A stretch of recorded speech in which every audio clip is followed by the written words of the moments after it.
معزز و محترم ناظرین و سامعین، السلام علیکم ورحمۃ اللہ وبرکاتہ۔ آپ تمام ناظرین و سامعین کا ہمارے یوٹیوب چینل اخبار الہند پر استقبال ہے، خوش آمدید ہے۔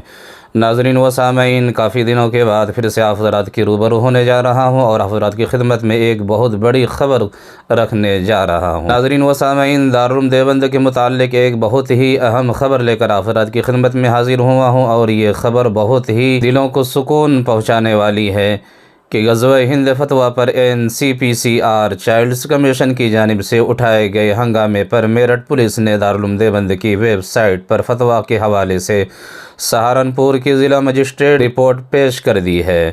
NCPCR نے UP حکومت کو ہدایت دی تھی کہ وہ ویب سائٹ پر مبینہ قابل اعتراض مواد کی دریافت کے بعد اسلامی مدرسے کے خلاف مقدمہ درج کرے اور قانونی کارروائی کرے۔ اس ضمن میں سہارنپور کے قائم مقام SP نے تصدیق کی ہے کہ رپورٹ سہارنپور کے ضلع مجسٹریٹ کو پیش کر دی گئی ہے۔ ان کا مزید کہنا تھا کہ مدرسے کے خلاف مقدمہ درج کرنے کی کوئی بنیاد نہیں ملی، اس لیے کوئی FIR درج نہیں کی گئی ہے۔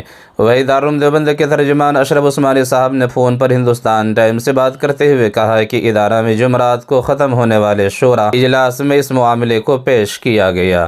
اشرف عثمانی صاحب نے بتایا کہ ممبران شورا نے یہ فیصلہ کیا کہ اگر انتظامیہ غزوہ ہند والے فتوے پر کوئی قانونی کارروائی کرتی ہے تو ادارہ عدالت جائے گا۔ اسی طرح سے ناظرین و سامعین، آپ ویڈیو میں دیکھ سکتے ہیں کہ ام المدارس دارالعلوم دیوبند میں SDM پہنچے ہیں اور انہوں نے دارالعلوم دیوبند کے متعلق اپنی بات رکھی ہے۔ ویڈیو آپ حضرات کی خدمت میں رکھتے ہیں، پیش کرتے ہیں۔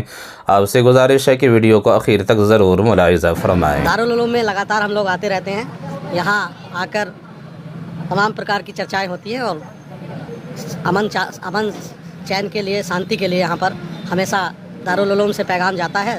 اسی سلسلے میں یہاں آنا رہا، کوئی وشیش انیہ تاتپریہ نہیں۔